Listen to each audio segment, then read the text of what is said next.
Jangadeiro Band News FM. Entrevista. 10h10. O empreendedor brasileiro está preparado para o futuro? Quando eu digo futuro, digo pós-pandemia. Aliás, o que é que o empreendedor aprendeu com a pandemia? O empresário brasileiro já está amadurecido. Como formar empreendedores? Como incentivar vocações para o empreendedorismo? Nós vamos conversar hoje, nesta segunda-feira, com o empreendedor, palestrante, apresentador dos programas Giro Business, que você também encontra aqui na Band News FM, Giro Business Agro. Sérgio Aibe, bom dia para você. Bom dia, tudo bom, Renato? Tudo bem, meu querido. Vamos lá conversar aqui. Acompanhamos a sua trajetória, tanto no rádio quanto na TV. E eu vou só lembrar aqui aos nossos internautas também que estão conosco, que você também participa pelo 981543814. Também manda perguntas. Nós estamos ao vivo no Facebook, Twitter. O YouTube está com problemas, mas você pode mandar também pelo Facebook, pelo Twitter do Jornal Jangadeiro.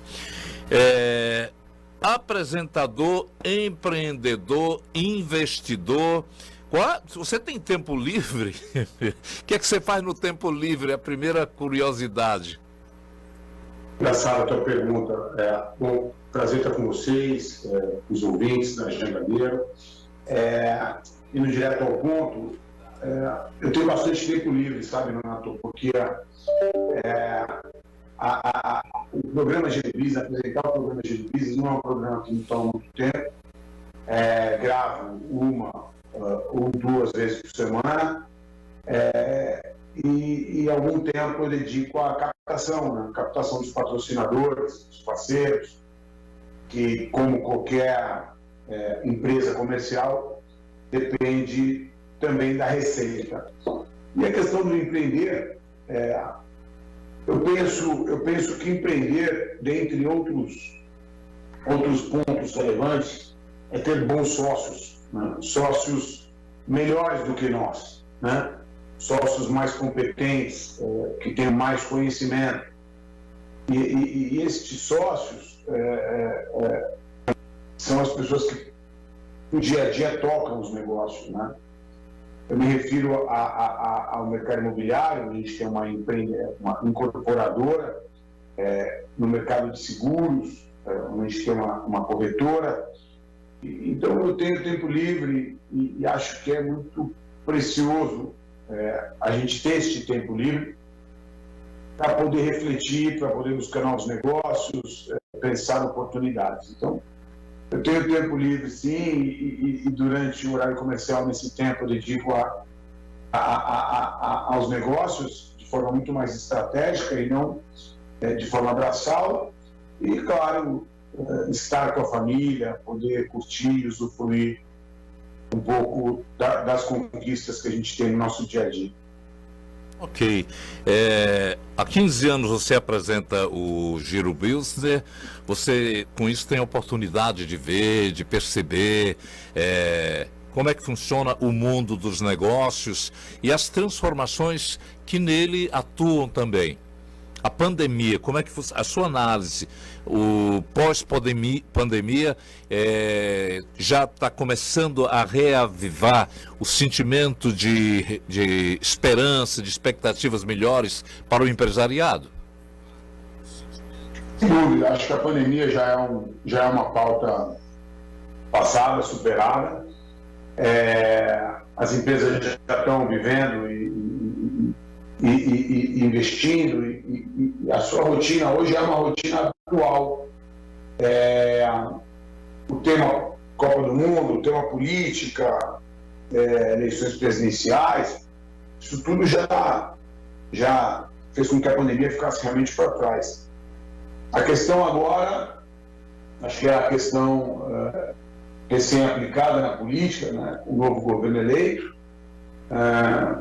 Esse é um cenário que demanda mais atenção, mais luz, mas de qualquer forma eu percebo que as empresas seguem investindo, seguem trabalhando de forma a olhar o futuro, a seguir suas investidas,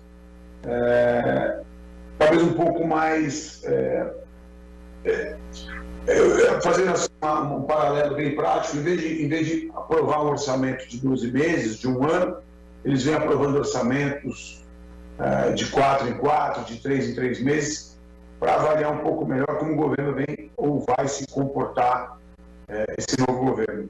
Então, pandemia superada, empresas olhando para frente, retomando investimentos, e vida que segue, vida normal que segue. Você falou da normalidade e, aparentemente, no Brasil, o empreendedorismo surge como algo assim meio forçado. As pessoas são meio obrigadas a empreender por causa de problemas. Mas é possível também chegar a um ponto onde isso vai se tornar uma coisa natural, não é? Tem dois tipos de empreendedorismo, né? Tem o empreendedorismo por necessidade, que é esse que você mencionou, e o de oportunidade, que são pessoas que encontraram o seu foco, sua paixão, têm conhecimento sobre o negócio e vão lá e buscam a sua independência financeira, a sua realização profissional através do empreendedorismo por oportunidade. Então, assim, hoje o Brasil está dividido. Você tem praticamente, grosso modo, você tem 50% que investe por necessidade, pessoas que perderam emprego, que buscam oportunidade, ou renda, e os que investem por oportunidade. O Brasil, eu costumo dizer que ele tem oportunidade para ambos. Nonato, veja você, hoje você investir através de uma franquia, isso faz com que você não tenha que ter tanto conhecimento, dado que a franquia já vem com uma marca, com marketing, com produto testado, com tecnologia, assim por diante. O que você precisa ter de fato é persistência e trabalhar, né? Comprar uma franquia não faz com que você não tenha que ter a barriga no balcão. Então você tem as oportunidades sim para quem busca o empreendedorismo por necessidade, que eu costumo dar à luz às franquias, e aí você tem como estudar os segmentos de franquia que existem hoje, são inúmeras opções. O Brasil é o segundo maior mercado de franquia do mundo. Dá para você consultar os franqueados daquela determinada marca, visitando shoppings e lojas, para entender como vem se dando o desempenho. Você consegue mitigar muito o risco do seu capital, falando de empreendedorismo por necessidade através de franquia. E por oportunidade, as pessoas que têm foco, persistência, paixão, têm conhecimento, conseguem, na grande maioria, ter sucesso no seu negócio.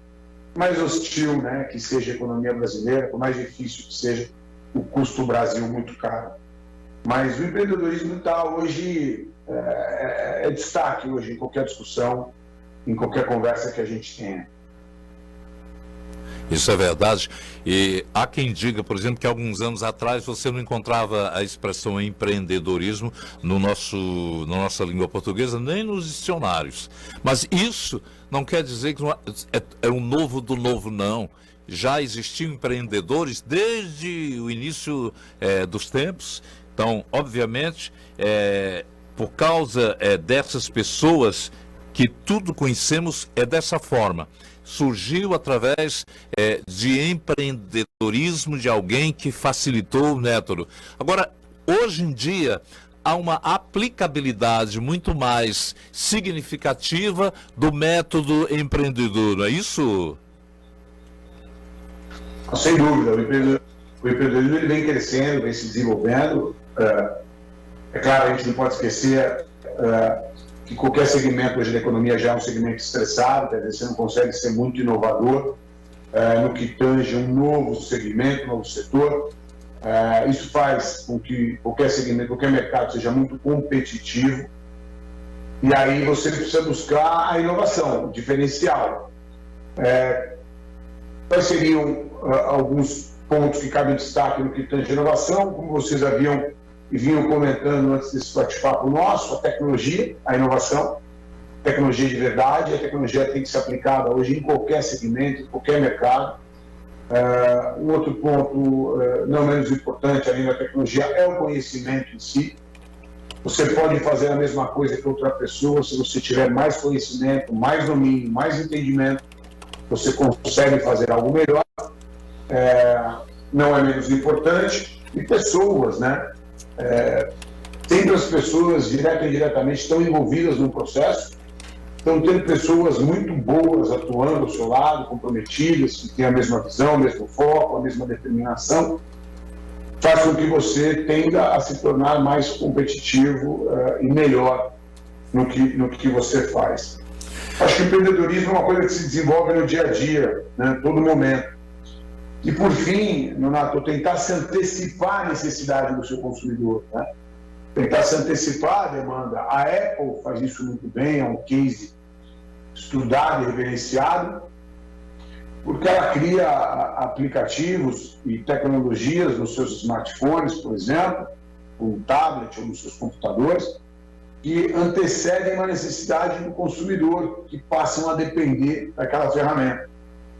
Algo muito interessante e que pode ser aplicado em qualquer segmento do empreendedorismo, como imobiliário, por exemplo, onde o apartamento já pode vir com alguma tecnologia aplicada, que cria uma dependência, que cria um valor percebido pelo consumidor, que diferencia ele do prédio vizinho, do empreendimento vizinho, gerando um valor e uma diferenciação, uma dependência que faz com que o consumidor passe a priorizar. Então, acho que é um pouco disso que é o novo empreendedorismo. Você estava nos acompanhando, eu estava conversando com a Carla Moura, nossa âncora feminina, que sai sempre às 10 horas, e estávamos falando sobre o ChatGPT nas empresas, que dá uma nova noção de como atuar. É possível, por exemplo, por ele, você solicitar a ferramenta, montar um roteiro de viagem, escrever textos com código de programação, e hoje as empresas já estão atentas, mas há muita polêmica. O que é que se diz da inteligência artificial sendo utilizada, por exemplo, em grupos empresariais? A inteligência artificial é algo que veio para ficar, é algo que eu, diferente dela, acho que a inteligência artificial vai sim substituir pessoas em grande escala. O que deve ser feito realmente existem algumas barreiras tecnológicas, estruturais, para que a inteligência artificial, que ainda é algo muito novo, né? Mas já é protagonista nos investimentos, as grandes companhias que aplicam, mas antes disso, que desenvolvem a inteligência artificial, eu acho que ela vem para ficar e para gerar muito valor. Hoje, ainda ela é meio superficial, né? Então, um roteiro de viagem, e você não substitui ainda culturalmente, principalmente, você não substitui as companhias tradicionais, o mercado tradicional. Mas a inteligência artificial nada mais é do que um grande resumo, uma grande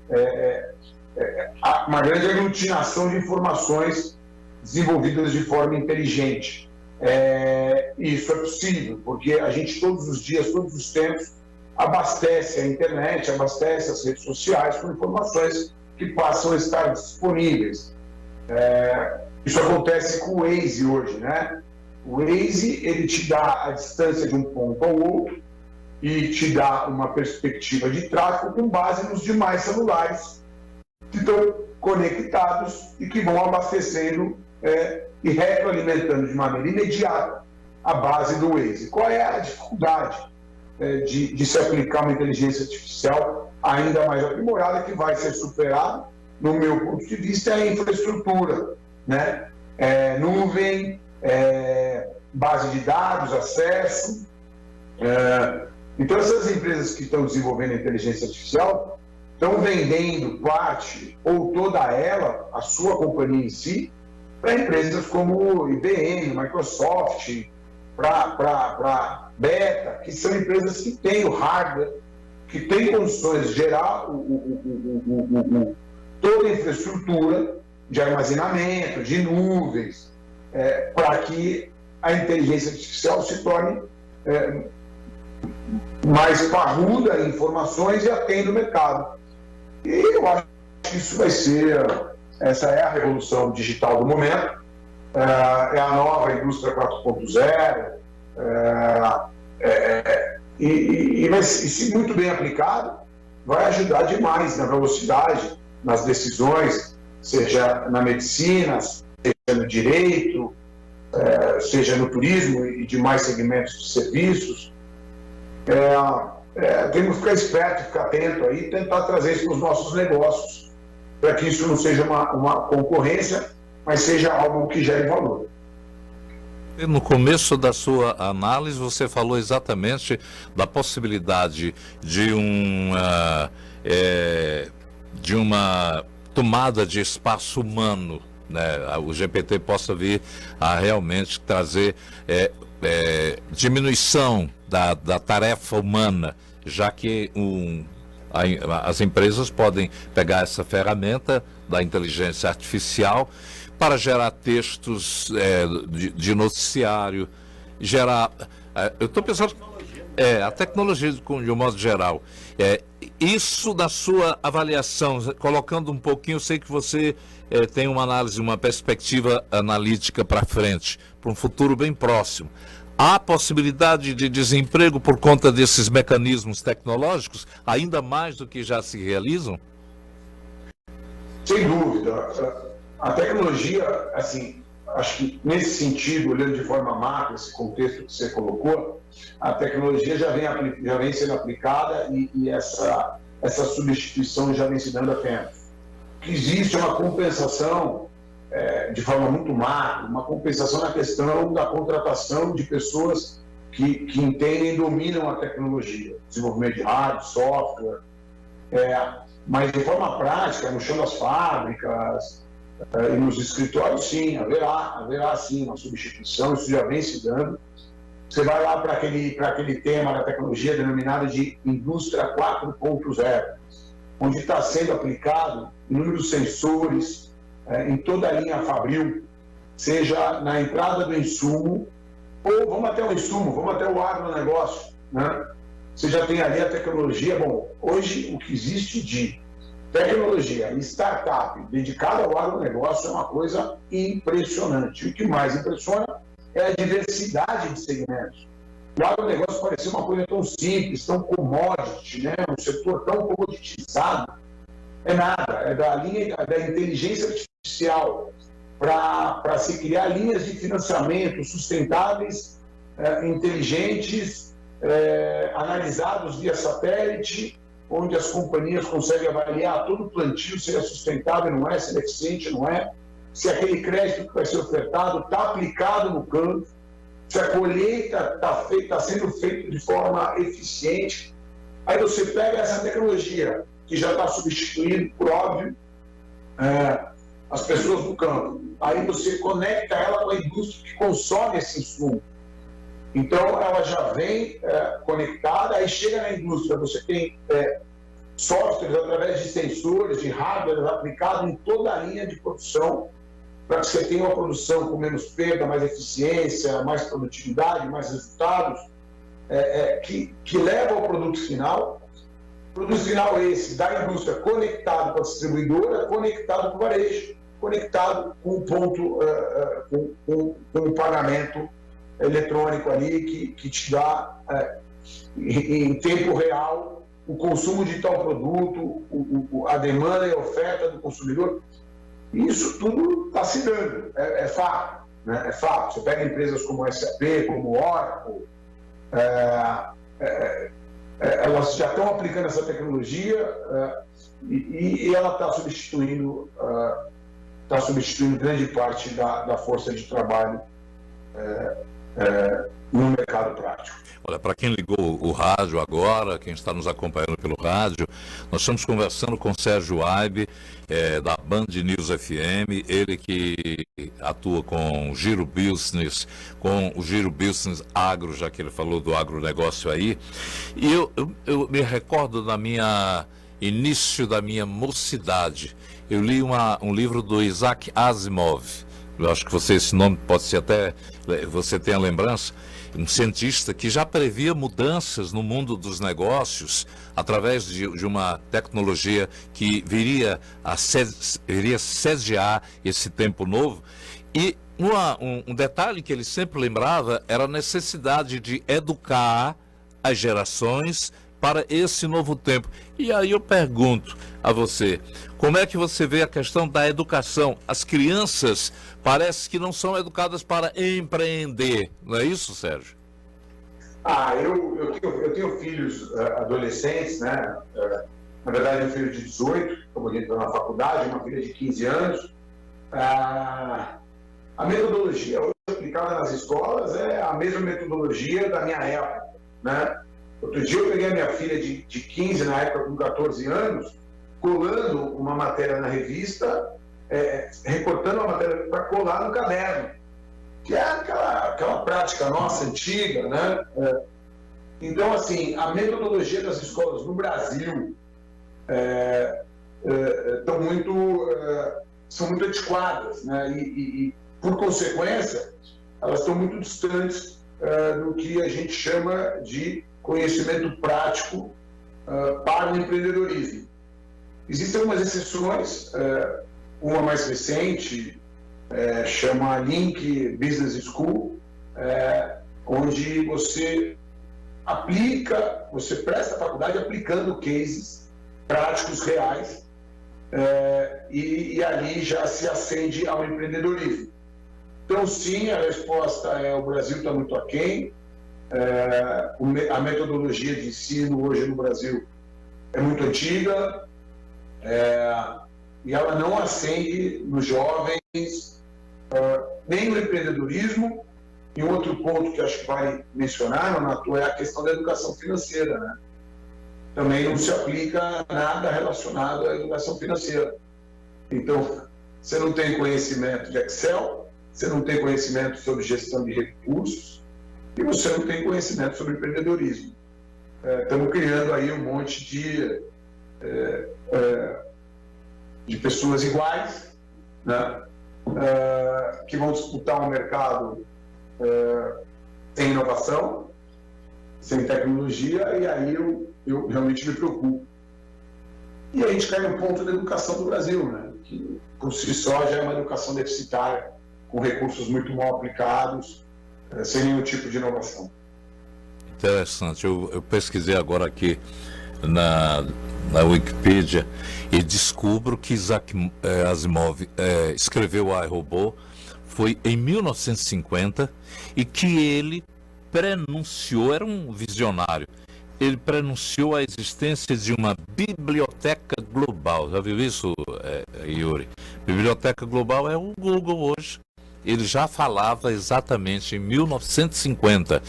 Esses visionários são empreendedores também, não é, Totalmente. Sérgio? Totalmente. Acho que o empreendedorismo ele parte do conhecimento, né? Ele poderia ter idealizado o Google, praticamente. Ele percebeu a oportunidade, percebeu uma tendência que, se aplicada na época, quer dizer, não sei se certamente a gente não tinha a tecnologia que tem hoje, a conectividade, o acesso, mas ali é a pedra fundamental, né? Essa visão dele foi a pedra fundamental para a criação do Google. Absolutamente, pessoas visionárias e que tenham conhecimento são empreendedoras natas, né? Quantos casos de sucesso, Nato, pega o Semenzato, lá da SMZTO, um grande amigo, o maior empreendedor de franquia do Brasil, era vendedor de coxinha, né? Mas visionário, mas que tinha o dom de enxergar oportunidades. E quantos outros 1000 casos aí existem? Então, sem dúvida nenhuma, conhecimento, visão, respeitar a sua intuição, desenvolvê-la e respeitá-la no que tange a tomar as atitudes, é sinônimo de empreendedorismo. Porque, se depender do próprio conhecimento em si, hoje as escolas formam pessoas quase que no mesmo patamar, na grande maioria, né? Com exceção das escolas mais mais aprimoradas, mas muito mais caras, pouco acessíveis. Ok, eu vou fazer uma pergunta aqui, que para encerrar a nossa conversa, que é muito boa, mas a gente tem um tempo. Qual é o setor, qual é a indústria, qual é a empresa que você acredita que hoje tem mais potencial empreendedorístico nesse país? Eu volto a destacar, até por uma questão de segurança no setor de franchise. Porque quando a gente fala em empreendedorismo no Brasil, para a grande massa, né, para as pessoas tenham acesso ao empreendedorismo no Brasil sem comprometer. Porque nem sempre as pessoas têm capital. Nem sempre as pessoas capital necessário para se montar uma grande companhia. As pessoas nem sempre têm conhecimento. As pessoas têm um capital restrito e que deve ser mitigado o risco sobre esse capital. Então, quando a gente fala para a grande massa, e a Geladeira atinge a grande massa, a Band News atinge a grande massa, e a gente vai dar uma dica de empreendedorismo, por segmento, é muito complicado, porque a pessoa tem que ter foco, tem que ter paixão, tem que ter persistência. Quando você fala de paixão, ela tem que ter paixão por algum segmento. Não adianta fazer todo dia aquilo que você não tem paixão. E o conhecimento, infelizmente, pela má educação, não é tão acessível. Então, Renato, quando você vai para a franquia, você entra num setor testado, por marcas de amaduras, com acesso a clientes, com produtos desenvolvidos, com marketing já constituído. E aí o empreendedor ele consegue escolher o segmento que ele quer atuar, seja ele qual for, né? De serviço, a varejo, a bens de consumo, e aí você tem a condição de pesquisar dentro desse segmento quais as marcas que você tem mais afinidade, perguntar para aqueles franqueados que já atuam naquela respectiva marca como eles estão em termos de satisfação, de retorno sobre o capital investido, como eles estão sendo assistidos pelas franqueadoras, e aí você tem condição de empreender com um pouco mais de segurança. A taxa de mortalidade, hoje, pós-pandemia, retomando ao pré-pandemia, em 2 anos de vida de uma franquia, é apenas de 5%. Numa empresa tradicional, num comércio tradicional, essa taxa de mortalidade é acima de 25%. Então, as pessoas que buscam empreendedorismo no Brasil e que têm um capital restrito e que têm um conhecimento talvez não tão aprimorado para se constituir uma grande indústria, acessar capital de grandes bancos, desenvolver planos de negócio mais robustos, que permitam um empreendedorismo mais pungente, mais maior, eu sugiro que vão pela franquia, que comece e depois monta uma, o Renato pode montar a segunda loja, pode montar a terceira, pode montar a quarta, e se tornar um empresário relevante em termos de receita, em termos de geração de emprego, e um empreendedor reconhecido. Você concorda com o Luiz Bate quando ele diz que o futuro das empresas de varejo é quebrar? A gente tem agora um exemplo da Americanas. Qual é a sua análise desse setor? Não, eu não concordo. A minha análise é que esse setor ele está formado por grandes players, né? Americanas, Magazine Luiza, Amazon, e esses players eles estão se canibalizando, eles estão canibalizando o próprio setor. Então, a competição por preço, por uma logística mais rápida, por muito investimento em tecnologia, pela competitividade que eles estão fazendo no próprio marketing digital. Está me lembrando um pouquinho, Renato, as operadoras de telefonia, que na época ganhavam muito dinheiro só com voz, né? Transmissão de voz com dados. E elas começaram a canibalizar o mercado, dando tarifas muito baixas. E começaram a querer ganhar participação, market share, né? Participação de mercado, oferecendo preço. Isso fez com que a margem deles se reduzisse muito, para que eles ganhassem mais usuários. Eles acabaram canibalizando o próprio setor. depois se reergueram oferecendo serviços, aplicativos. E acho que o varejo está se canibalizando, o próprio setor está se canibalizando, e aí só vão sobreviver as empresas que forem realmente muito sustentáveis e competitivas. Acho que cabe uma atenção para quem gosta de investir em ações, cabe sim uma atenção. Acho que o BAC não está errado como um todo, mas também não acho que o consumidor está aí, né? Então o consumidor quer consumir e essa indústria vai ter sempre demanda. O que elas não podem aplicar é um modelo de gestão muito agressivo, porque vai continuar canibalizando o próprio setor, o próprio mercado e, por fim, a sua cadeia produtiva. As indústrias que abastecem o varejo e os bancos que dão financiamento. Então, é um setor que cabe uma atenção, mas eu não acho que é um setor que vai terminar, porque nós, consumidores, estamos aqui aptos a seguir consumindo, né? E são essas as indústrias que vão nos atender. Meu caro Sérgio, muito obrigado pela aula que a gente teve aqui, exatamente de empreendedorismo, com a visão muito ampla que você tem do mercado brasileiro, do mercado internacional também, porque tudo está girando hoje globalmente. A gente agradece e convidamos ao nosso ouvinte que chegou mais no meio da entrevista, que possa encontrar essa entrevista em totum lá no Jornal Jangadeiro. Depois vai ser postado no YouTube isso, também. Depois vai colocado também no YouTube. Obrigado a você. Obrigado. Grande abraço. Obrigado pela oportunidade. Parabéns aí pela Jangadeiro, pela Band News, pelo sucesso que vocês fazem. Um abraço e obrigado pela oportunidade desse bate-papo. Um abraço.